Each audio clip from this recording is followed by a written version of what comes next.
Well, Jake, here we are, and I'm hoping this is the show, by the way. Greg Selber, Jake Berry. Yeah. I'm hoping that we can come out of this next weekend with a team, because we got 4. That's a pretty good haul from the second round. So 4 move on to the third. Can we get one? Well, we've had it before where we've had 4 teams continue on. We've had it with the old 31 5A had 4 teams, and it was it. That was it. This is the Valley Week. Say that stuff again? Well, this is what San Antonio calls it. North side these days. And they haven't been wrong, except for 1 year. A time or two, which we'll talk about later in the show. But you know what? If Sherryland, who looks like a really game. good, I mean, what they did against Cal Allen, impressive. Mm-hmm. If they can win this game, who knows? If they win this game, I'm going to just give you the preview. If Sherryland beats Cedar Park, they're going to win the region. So you can mark that down. Now, let's go a quick little recap of last week. We had some amazing things. I watched a couple of wild games that were really entertaining. We got Los Fresnos over Del Rio, right? Yes, and that was a tight game. They had to pull it off. I couldn't quite figure out the score. I saw 7-6. I saw 13-12. I think it was 13-12. Yeah, and they had to pull it off late. I guess maybe that Edinburgh North game at the beginning of the year and the Ed Cal Chelsea game. They had a bunch of them, PSJ North, right? They had a bunch of wild games, and so what happened is, here's how you win in the second round, guys. They didn't turn the ball over. Del Rio turned it over 3 times. They did not repeat that passing aerial fancy of the week before. And the guy I was telling you about, 10, Raul Lopez, made a big run. 2 minutes to go. The kid goes 47 yards for a touchdown. Clinches the game. 13-12, revenge against Del Rio. That's a good lick. And they're probably our less celebrated team this year, because nobody really talked about them in 32-5A. They just kind of talked to them as the other team. Yeah, and even coming in the playoffs, I thought, well, I think East might go to the third round. In fact, I think I predicted it. Mm-hmm. But I didn't have Los Fresnos moving on. I had Memorial beating them. But you know what? Memorial is done. Los Fresnos are moving on. Now, who do they got next, Los Fresnos? They got Reagan. That's the rematch from 07-08. Now, before you say that sounds horrible, it sounds only mildly horrible. One, because Los Fresnos is playing pretty steady football. Reagan won, I think, 38-31 over Stevens. Their quarterback, Kellen Mond, went down with an injury. And, of course, I've been a little bit iffy on whether I think the guy's not going to play. And if he doesn't play, that's a good thing for Los Fresnos, because he's a real good player. I mean, they get a week to get the other great quarterback they probably have in waiting. Knight's brother, yeah. But, look, I mean, this is great for Los Fresnos, because Los Fresnos is playing good football. Yeah. I mean, what they've done the last couple of weeks. They ran the ball well. Solid football. Now, here's the thing. They had that 147-yard run. Pete Pettis, 88, the junior, had a 50-yard run out of nowhere. Must have been in and around. Moreno, 80-something. They took the quarterback away. Del Rio took Pierce Ruiz away. He didn't have it, 15 or 20 yards, I think. So, and again, that's what happens in the second and third round. What is the team going to do? What are they going to take away? Where are they going to focus their action? I think they have a chance against Reagan. I think they're a pretty big underdog. But you know what? They have the best chance of the 3 remaining 6As. I'll tell you that. Yeah, and here's one thing I've heard for a while now, a couple years now. Coach Finley's team has some young coaches. Coach Finley's team's real young. I mean, they don't coach like a seasoned team. Yeah. I think they're coaching pretty damn good right now. Yeah, maybe they all grown up. They all growed up, as they would say in the country. I think Los Fresnos deserves a lot of credit. And like I said, keep playing solid football. Let it go, man. Go for broke. And Reagan is a little bit banged up right now. And who knows? That team has one loss. It's got one loss, but it's not incredible. I would say Los Fresnos has easily as good a chance this year as they did against Reagan back in the day. Probably better. Yeah, and in this position right now, they have a big line. Mm-hmm. They have a good defense because they stopped Del Rio. Yes, I mean, Del Rio wasn't getting what they got against McAllen Memorial. Not at all, man. And so you have to out of all the Valley teams, this is probably the best bet as far as if you. Especially with the injury news. Yeah. Now, what about Riviera and Brandeis? Brandeis is amazing. You remember who that was? Louis Brandeis, Supreme Court judge, right? Yeah. That's one of the tougher routes. If we're going to pick a route, Riviera has. It might be a route. Yeah. Unfortunately. But here's the thing too. Riviera has done just about everything people didn't think they could do. Okay. 0-5, come back. 7-5. Yeah. You're not going to beat Mac High the second time around. They beat them. That game, that Riviera Mac High game, Friday night down there at Sam's, was something else. I hope you were able to sit through the 9,000-word story I wrote. Believe me, I went to bed at 3, then got up at 8, and went out to Kingsville, and I was a little bleary-eyed. I'm still haven't recovered. But it was worth it. Now that Riviera Mac High game was great, man. It really was. Mac Allen established itself in the second half with that big line. They drove and drove and drove. They had a chance to put it away. And in this aspect, it reminded me of Harlingen Sherryland. You remember how Harlingen was on the goal line with a 7-point lead? Bloop, bloop, boom, right? Well, that's what happened to Mac High, man. Everybody in the stadium thought, oh, man, we're in trouble, Riviera. But I'll tell you what, those fans, and they were going bananas the whole game. They had such a good time down there. It was a bachanga in the stadium, and it was a blast to be there because they were loud and proud and dancing around. It was great the whole game. I was relaying the scores. I was actually at Mac High that night, and I was relaying the scores. They have a gym yet? They have a gym finally. Oh, good. And great floor, by the way. But they finally, people were relaying, I was relaying scores back and forth, and when Riviera fell behind, everybody was kind of like, all right, this is it. Yeah. And then they looked good, too. At that point, Mac High looked good. And then next you know, I'm like, uh-oh.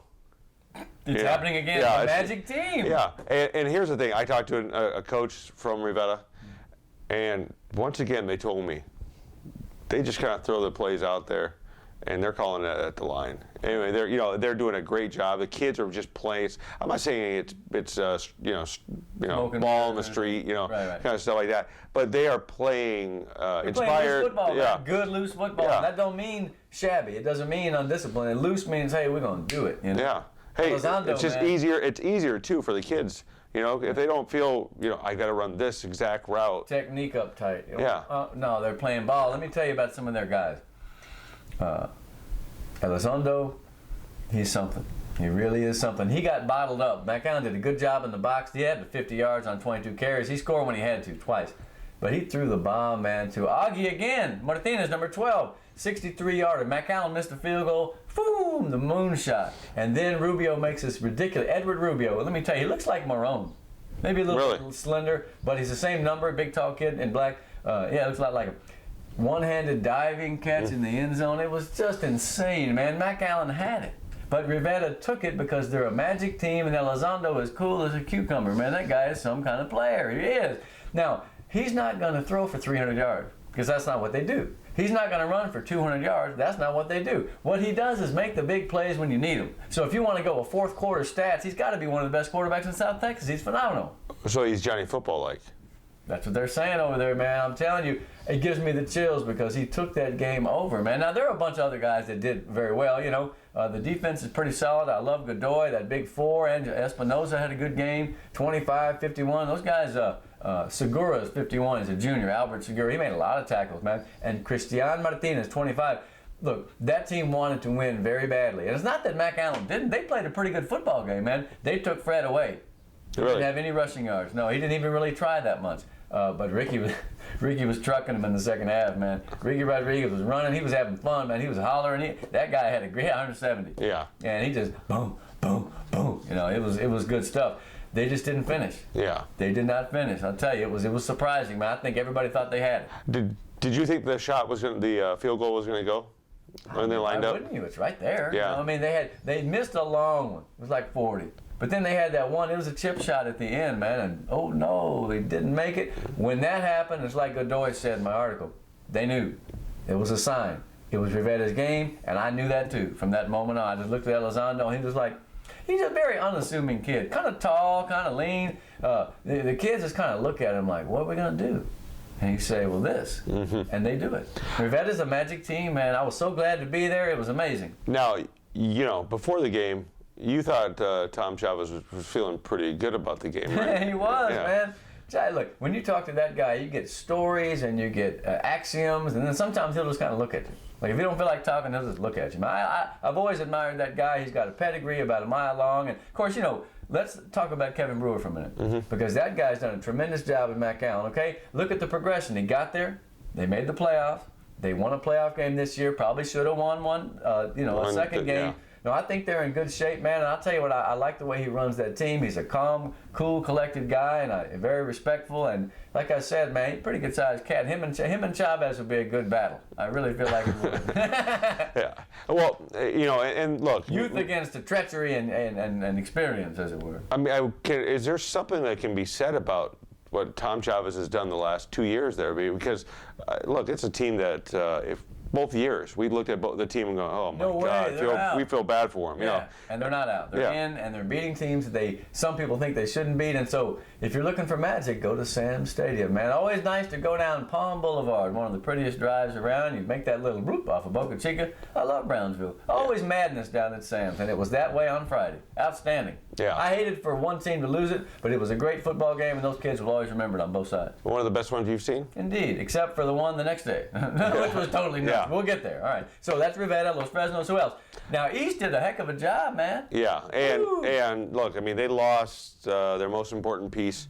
He got them where they need to be. But he got them there. He got them. Look, they're talking about a kid that came from Riviera, and everybody was trying to knock him, trying to get, he doesn't belong there. He should be in Riviera, all that other crap. Or that he couldn't do it at that level. Yeah, Whatever. please. Only Yeah. 2,300 yards worth. Yeah. Look, he got him there. He's going to be out for 3 weeks. So unless they make the state title game, he's pretty much out. Well, Lupe Moron with 81 yards, I think it was, or some long, rambling run, and Palmview turned to a pumpkin. Now, they ran the ball. If you look at the numbers, eventually they got in the 300-something. I think Freddie came back at 119, but now 80-something. So, they fought hard, man, but it wasn't their night. And, all the things I think that can happen when you're an inexperienced playoff team happen to them. 56-6, man. But it was a team effort as far as rushing, because they had, 560 yards rushing? 530. 530, yeah. Cervantes ran well. 125? Yeah. Yeah, and, man, Rivas. And now with Lupe out, this is going to be very difficult. Very, very difficult. It would have been hard with him, so it's going to be even harder. They just got to play. Yeah. Nobody expects you to win. Go up there and take some turnovers and try to hang in there as long as you can, man. Getting to the third round for the first time is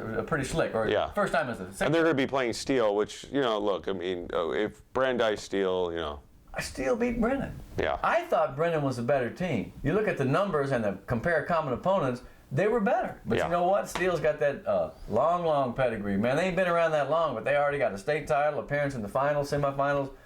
You're talking about cold-blooded military kids with discipline and athleticism. So good luck up there, East. That's going to be hard, man. Yeah. That's going to be real hard. But, from what they've done, I mean, they've done a great job of, look, they lost to Weslaco.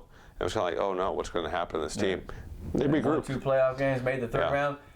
Maybe they'll go up there and throw the hell out of the ball. Yeah. Why not? I do want to give credit to La Hoya, because it was a banner year for them, because because La Hoya had been decimated because of that three school split, or the 2 school split. Slice and dice in 07, And Palmview coming back, La Hoya coming back. It's a great year for them, because I don't know if anybody was giving them much credit at the beginning of the year. No, I didn't pick them. I admit it. But I got on the bandwagon, and look, Palmview had a nice season. Man, in fact, the best season ever. Let's see what they can do going forward. I was in La Jolla last week for a basketball game. Did you get a speeding ticket? Yeah, for a basketball game, and Val Benoit says that he defeated a couple of the guys that we had on the all quarterback list. Yeah. And we didn't really. Remember that guy. Yeah. So. Kenny too. Was it Kenny? Was another one. Kenny Benoit. Remember him? Yeah, I think it's his brother. Yeah. Yeah. Those guys are tough. Yeah. So. Right about turning. Val wanted me to let you know that. He also, was in that. He beat a couple of those guys. All right. All right. So I just wanted to throw that out there. Man, we're always looking for additions to the list. And those guys Thanks for watching that, by the way, too. Give me a break. Yeah. Whatever happened to that guy, Kenny? I'm not sure. I'll ask Val next time I see him. But yeah. You do have a Hoya connection. You got the Montalvos out there. Yeah, right? I used to play basketball out there all the time. Yeah. So this guy actually, is a pretty good basketball player. He says anyway. Yeah. All right. So we got Riviera down, and we got Los Fresnos and East. Now, okay. So that's the 6A's. Quickly here now. Well, we gotta talk about Weslaco United.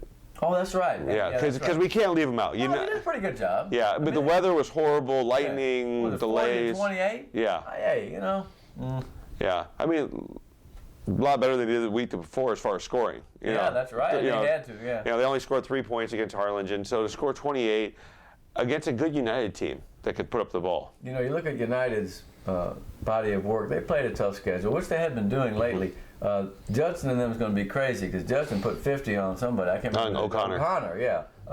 So here's the thing about Judson. When those athletes get going, they're hard to beat. They're not as good as they used to be, but man, I'll tell you what, it's a 90 over/under on that game between Judson and United. Yeah. Interesting, huh? Yeah.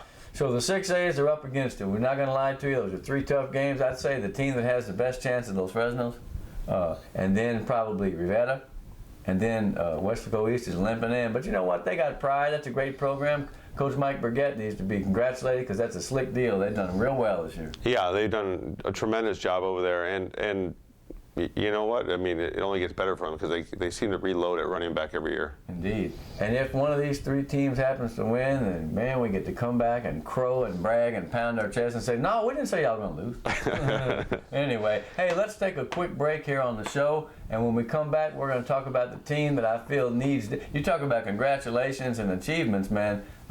Sherryland deserves it. Yes. We'll be back.